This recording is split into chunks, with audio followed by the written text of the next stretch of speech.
20,8, c'est le nombre d'hectares que l'ASPI a installé de l'autre côté de la route, à côté d'SBF Frost. Et d'ailleurs, SBF Frost a étendu ses activités de l'autre côté de cette route. 20,8 hectares pour une zone d'activité économique dédiée à l'agroalimentaire.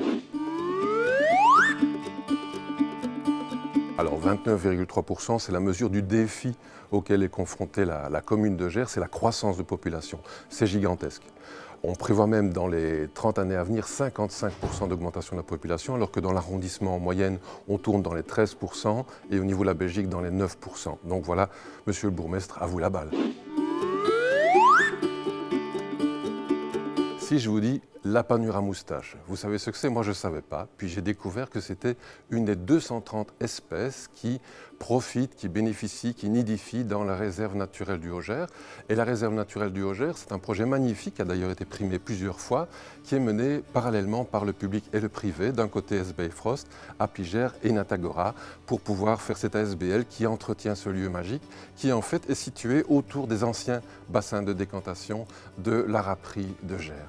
Un très beau projet, je pense que ça vaut le coup de visiter un jour, tout doucement pour ne pas faire peur aux oiseaux. Alors si je suis un investisseur, si je suis un ministre, si je suis un responsable de la vie économique d'une commune, je vais essayer de savoir combien il y a d'entreprises qui sont actives sur la commune de Gers. Je vais à la Banque nationale et dans le cas de Gers, je trouve 539 numéros d'entreprise. Parmi eux, près de la moitié sont des numéros d'entreprise pour des indépendants. Alors, notre métier à l'ASPI, c'est le développement territorial.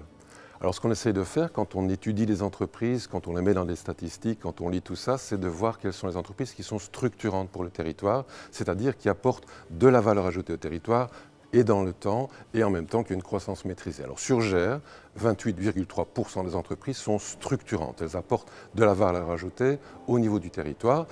Parmi elles, il y a quand même 60% qui devraient faire attention au niveau de leur pérennité financière, le fait qu'elles puissent continuer à donner cette valeur ajoutée. Et par contre, une bonne moitié de ces entreprises ont une croissance tout à fait maîtrisée. Donc, monsieur le bourgmestre, vous pouvez dormir tranquille. À l'ASPI, on considère que ces entreprises sont structurantes. Je vous l'ai dit, donc c'est 28,3% des entreprises de la commune de Gers. Elles sont d'autant plus structurantes, évidemment, qu'elles génèrent près de 77% de l'emploi total de la commune. Qui plus est, en termes de travailleurs, un emploi dans ces entreprises génère près de 3,6 emplois de manière indirecte, alors que la moyenne, plus ou moins, est dans les 2,9. Parmi ces entreprises structurantes, on peut prendre le cas particulier de SBF Frost. C'est la seule entreprise qui a plus de 250 personnes en interne sur la commune de Gers. SBF Frost, en fait, génère pour un emploi en interne, il en génère 3,9 en externe. Alors que dans son secteur, c'est-à-dire l'industrie alimentaire, en général, on tourne autour de 0,7 personnes en emploi indirect. Alors, encore un petit chiffre, 86,8, c'est quoi? C'est le pourcentage des TPE qui sont présentes sur la commune de Gers. Des TPE, c'est quoi? C'est des très petites entreprises, c'est-à-dire des entreprises de moins de 5 personnes.